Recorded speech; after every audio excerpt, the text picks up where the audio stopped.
This is Awkward Occurrence, Awkward Entertainment. So, we're going to be looking at testimony from Mr. Warwick.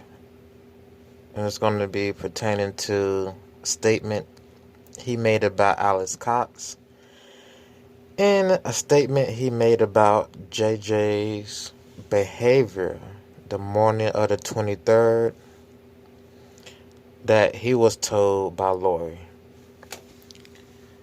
So let's jump right into this.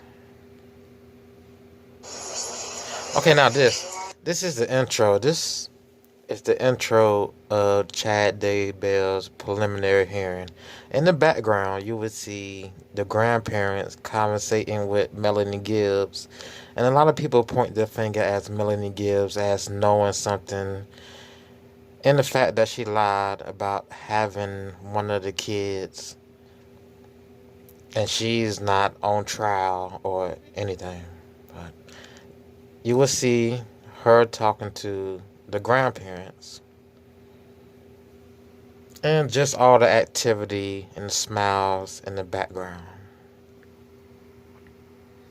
Let's blow this up. Let's blow this up so you can see.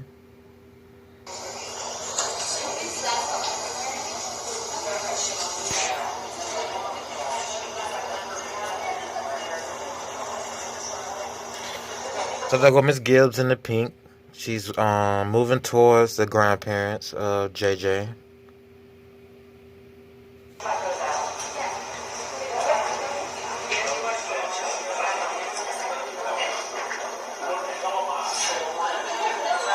Keep your eyes on that lawyer on the right hand side, far right, in the blue suit, red tie. But also pay attention to the grandparents talking to Melanie Gibbs. So let me get this out the way because this is disturbing. This is disturbing.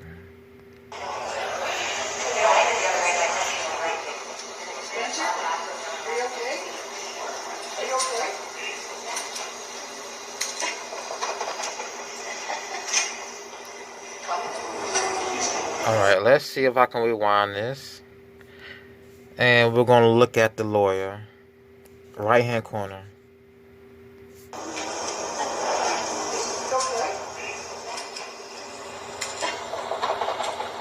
No, he did it real quick. One more time, y'all.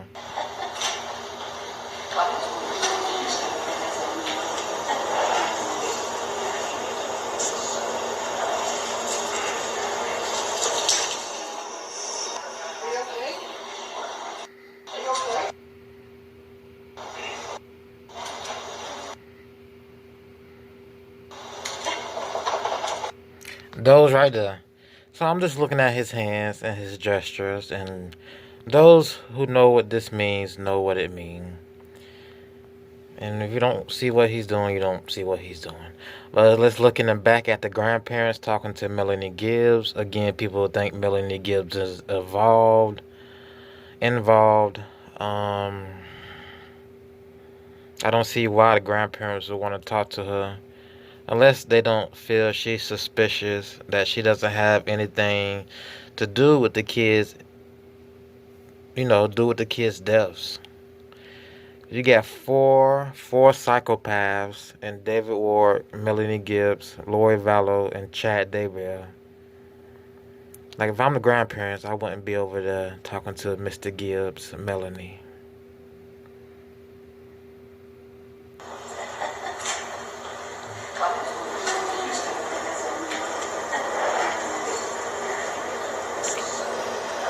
And Chad just sitting quiet in the left. You see Chad on the left. You see his lawyer just looking around, hands in front of him, getting ready for the show.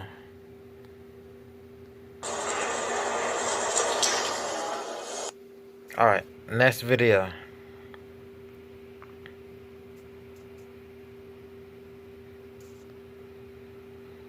This is Mr. Warwick. So let's see what testimony this is about. Everybody. Okay. And who was there? Melanie Gibb and Lori Vallow. Okay.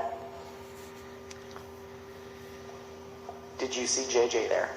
No. And this is him asking, did he see JJ at the house? And He saw him when Alex Cox brought him back. He says no, don't know why. But Did you talk to Lori about JJ that morning? I did. What did she tell you about JJ that morning? She said that he was being a zombie and climbed up on the cabinets. he was being a zombie and climbed up on the cabinets. Oh Lord. So she was saying that way before it was released to the public, like September 22nd, calling him a zombie. But let's listen to what he did after he jumped up on the cabinets. Climbed up on top of the fridge, smashed her picture of Christ down, and then climbed up on... Okay, jumped on top of the fridge after he jumped on top of the cabinets, smashed her picture of Christ. If you're in LDS and you're in an extreme belief like Lori Vallow, what makes you think I believe you have a picture of Jesus Christ hanging in your kitchen, above the refrigerator or wherever you had it? Like, come on. Like, your beliefs and your predictions and just thinking you're going to be reincarnated or you were the wife of the Mormon founder back when. That's not Jesus Christ like. the upper cabinets and got between the top of the cabinet and the ceiling. Okay. And then what did she tell you?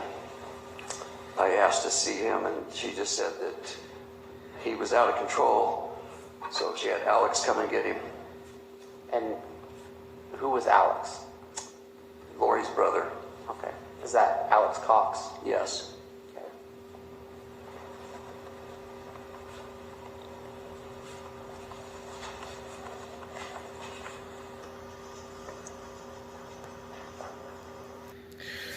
Was that the last time anybody saw JJ? When Lori claimed he jumped on the counter and smashed the picture of Christ she probably didn't have, that Alice took him away. Well, let's get to the next part of this testimony.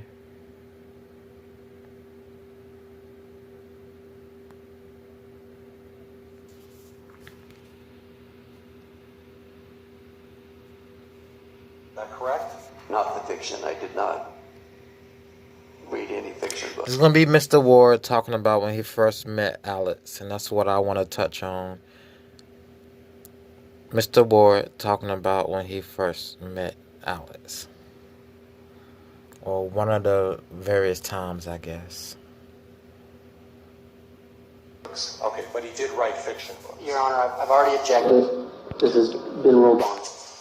Judge, it goes back to his understanding of his relationship. I think it's perfectly permissible. As far as the question, have the books been read? It's already been answered that he did not read any of the fiction books. Why don't we? I don't know why Chad's lawyer stated he wrote fiction books. That Chad wrote fiction books. I never knew Chad wrote fiction books. I always thought the things Chad wrote he believed in, and that was always about near-death experiences and end of times or something. So I never read his writings. So let's continue. But fiction books? Like, why are you trying to say Mr. Warwick is reading fiction books and that he shouldn't have taken anything serious Alice wrote? Or are you trying to implicate Mr. Warwick and the kids being dead and missing? Go from there. Mr. Pryor, you may proceed. Judge, I think I'm going to move in a different direction, if I may. You may. How well did you know Alex Cox, sir?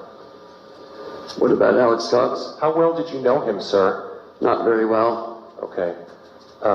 Would you clarify your answer a little bit for me in terms of what the nature of your relationship with Alex Cox was? He was at Lori Ballow's home when I met him in August, and he was at her condo when I was there at the condo. And Okay. so Alex was debate. He was just a kind of just a fun guy, sense of humor, wasn't taking anything real serious, so we had light conversation, Okay. but nothing in depth. Did you ever have any difficulty understanding what anybody was saying to you while you were having conversations with them, while you were at the Vallow? So it states Alex Cox was a fun guy that had light conversation, nothing in depth, that he didn't take anything serious. I don't understand what he meant by he didn't take anything serious. How didn't Alex Cox take anything serious? Like, what was he supposed to take serious? People think Mr. Cox killed the kids. Then people think Melanie Gibbs has something to do with it also. So that whole group of five, they think everyone's guilty. But in the testimony coming up, you will hear Alex Cox had a close relationship with JJ, and JJ loved Alex Cox. So how could it be Mr. Cox will harm JJ because of his sister's extreme belief, or because he was hired to do so for money? I don't believe it one bit.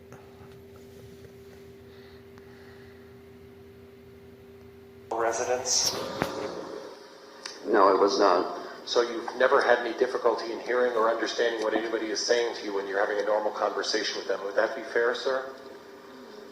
Objection relevant. Please repeat. Okay, I'm sorry you didn't hear me. Did you ever have any difficulty when you were having conversations, and I'll speak very loudly into this so you hear me. Did you ever have any difficulty having and understanding conversations when you were at the Vallow townhouse in September? Sometimes there is, but I always ask for clarification. Okay.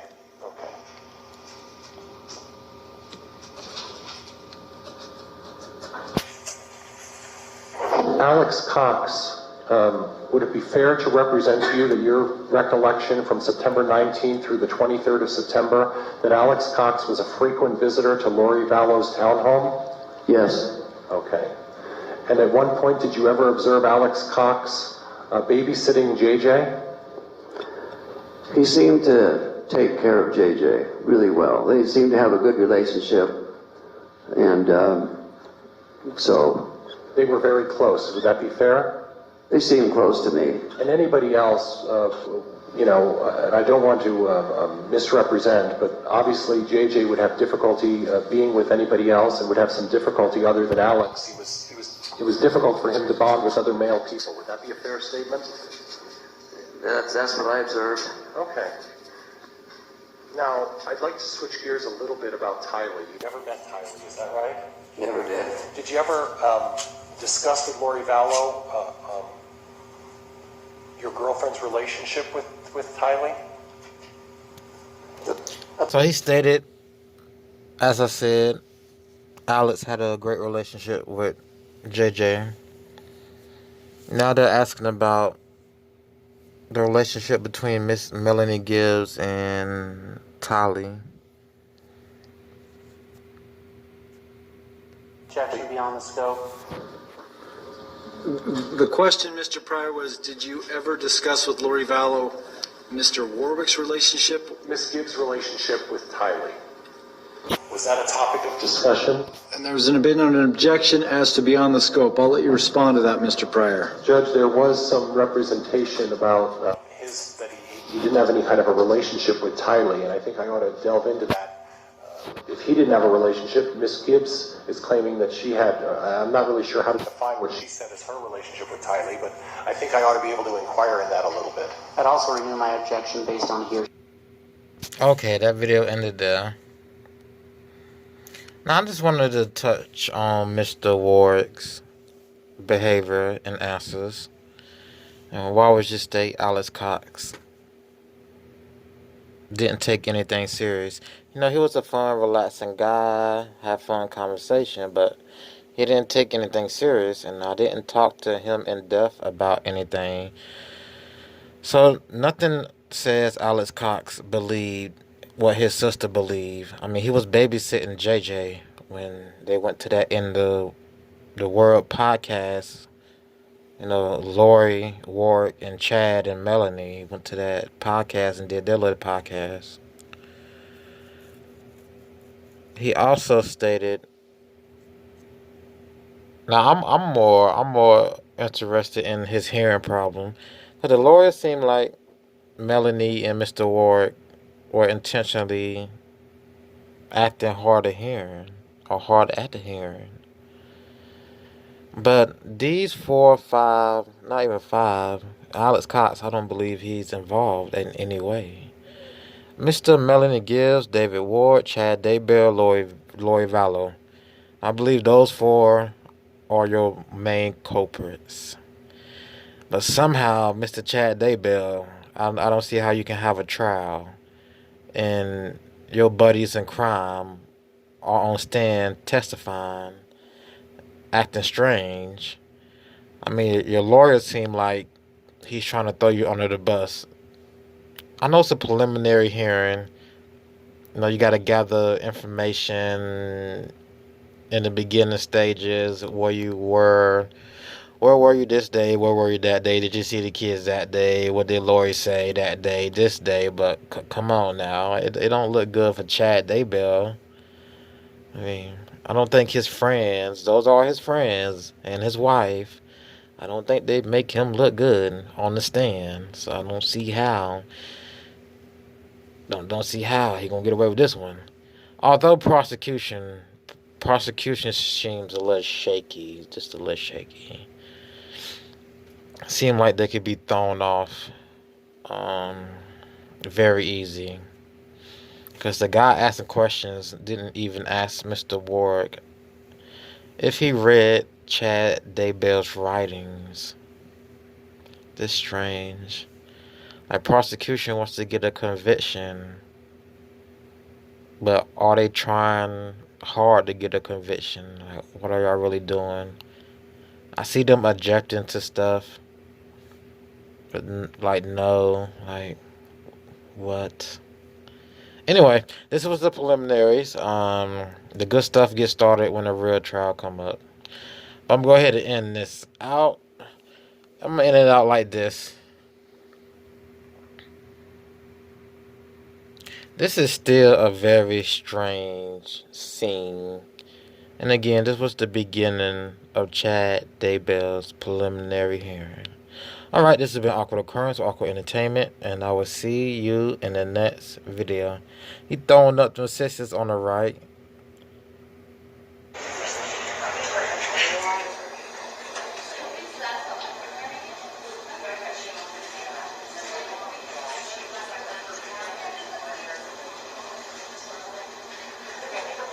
And Chad, what is Chad doing?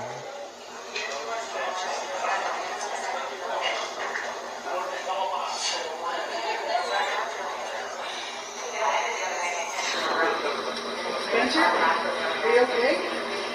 Are you okay? Are you okay? Oh, I'm perfectly okay. And they throw up their little master's sign. And I will see y'all in the next video.